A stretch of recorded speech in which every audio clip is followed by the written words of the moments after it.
Nababasag ba ang emerald na bato kapag ito ay binabad sa apoy at inilagay sa malamig na tubig? At iyan po ang ating tatalakayin sa video nating ito. Lamang ang may alam.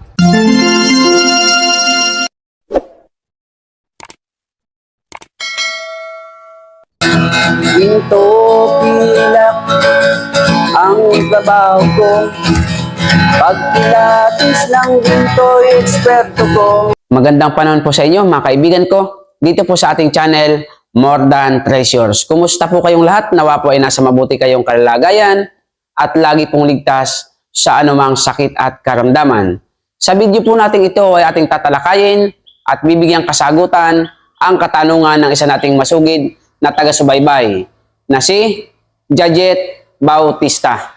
Ngunit bago po yun, shoutout po sa dalawa nating masugid na taga-suporta kay Usapang Alahas ng Payatas Vlog. So kapag kayo po ay may mga ipagagawa, ipabubuong mga alahas, singsing, at diyan kayo sa Quezon City, hanapin niyo po si Usapang Alahas ng Payatas Vlog at kay Grab Hunter. So kapag meron kayong ipadadala, kontakin niyo po si Grab Hunter. So tuloy po tayo sa ating pag-aaralan. At ito naman po ang inyong lingkod, More Than Treasures, na laging nagpapaalala sa anumang laban at hamon ng buhay, laging lamang ang may alam. So tuloy po tayo, atin na pong pag-aralan, sagutin ang katanungan ng isa nating masugid na taga-subaybay.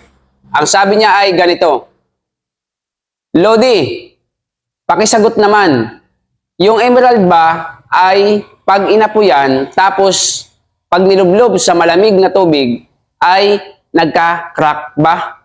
Ibig sabihin, kung ang batong emerald daw po ba kapag ibinabad sa apoy at nilagay sa malamig na tubig, ito daw ba ay nababasag din?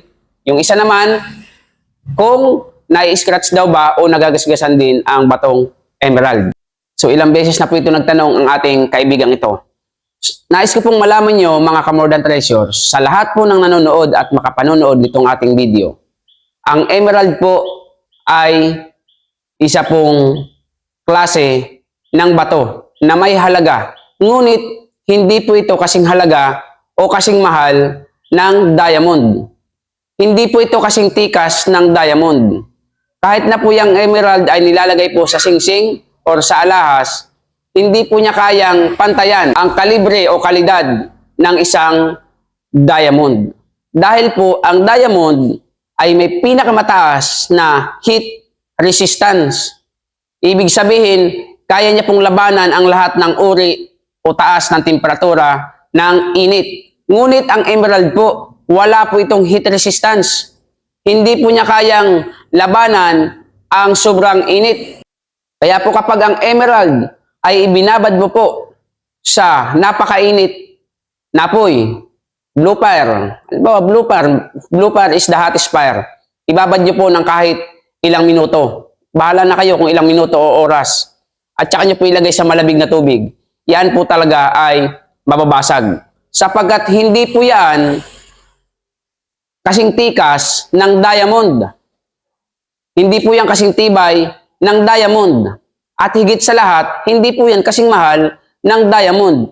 Only diamond is the precious stone. Tandaan niyo po yan. Diamond lamang po ang pinakamahal na bato. Bagaman po, pumasok po sa precious stone ang emerald, pero hindi po siya kasing mahal ng diamond. Milyada po ang kanilang layo. Para lamang po yung gold at saka silver. Ang silver po ay pasok sa precious metal. Pero pagdating po sa presyuhan, milya po ang layo ng gold sa silver. Ang silver, 50 to 40 pesos lang ang gramo. Ang gold, 5,000 ang 24K. So napakalayo, di po ba? Ganon din po ang emerald versus diamond. Diamond is the expensive stone. Hindi po siya katulad ng emerald. Ang emerald po ay mababa lamang ang presyo. At kalimitan nga po sa mga buyer, hindi na po bumibili ng basta emerald lang kung hindi nakaset sa alahas, sa gold or anumang precious metal. At yung isa namang katanungan, kung ang emerald daw ba ay na-scratch or nagagasgasan, nagagasgasan po ang emerald sapagkat hindi nga po yan kasing tikas ng diamond. Diamond lang po ang hindi kayang gasgasan at diamond lang po ang hindi kayang basagin ng init at lamig.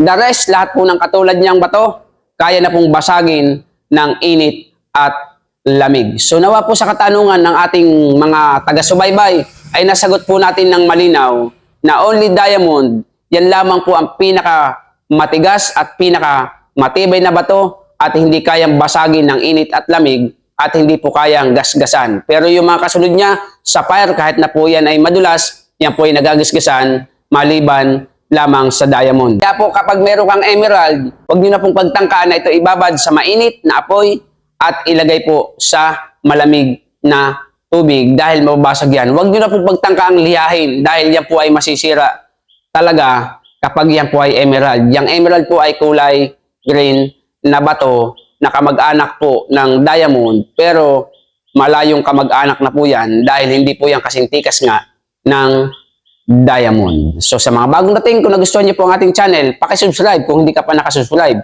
Pakihit niyo po ang notification bell. Lagay niyo po ay all upang lagi kayong update sa ating mga bagong videos. At kung nagustuhan niyo nga, paki-like and share para makatulong kayo sa akin. Huwag niyo skip ang mga ads. At kung may katanungan, comment po kayo sa ating comment section. See you on our next video. God bless po. Lamang ang may alam.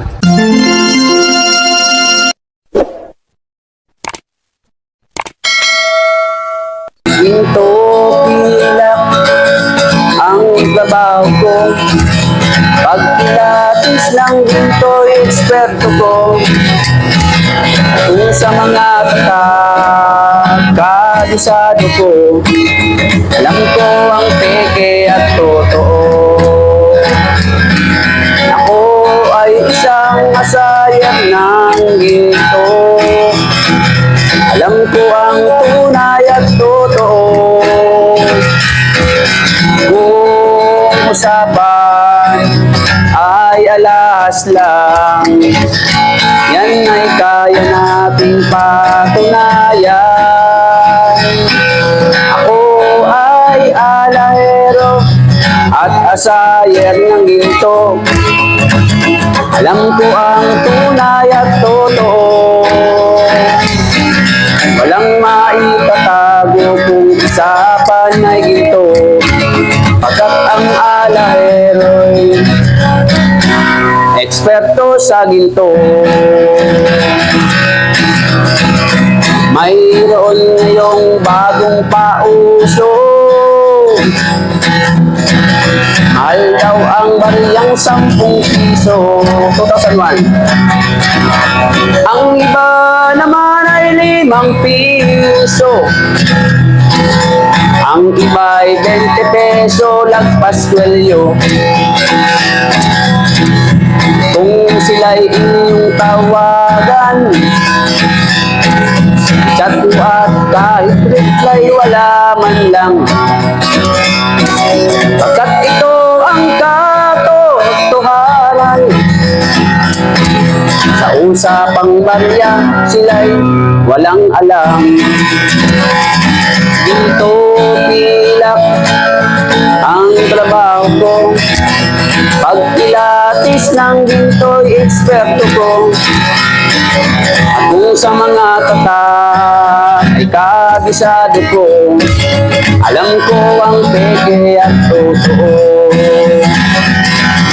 Ako ay isang asayer ng ginto. Alam ko ang tunay at totoo. Walang maitatago kung usapan ay ginto. Pagkat ang alahero'y eksperto sa ginto. May mga taong akala mo ay may alam. Sa pagkilatis ng ginto ay nakikialam. Ngunit ang kanilang ginagawang paraan ay napakalayo na sa katotohanan. Ginto pilak ang trabaho ko. Pag pilates ng ginto'y eksperto ko. Kung sa mga katak ay kabisado ko, alam ko ang peke at totoo. Ako ay isang asayer ng ginto. Alam Alam ko ang tunay at totoo. Kung usapan ay alahas lang, yan ay kaya nating patunayan. Ako ay alahero at asayer ng ginto. Alam ko ang tunay at totoo. Walang maitatago kung usapan ay ginto, pagkat ang alahero'y eksperto sa ginto. Ginto pilak ang trabaho ko, pagpilatos lang ginto'y eksperto ko. Kung sa mga tatak ay kabisado ko, alam ko ang peke at totoo. Ako ay isang masayang ng ginto. Alam ko ang tunay at totoo. Walang maitatago kung usapan ay ginto, pagkat ang alahero'y eksperto sa ginto. Pagkat ang alahero'y eksperto sa ginto.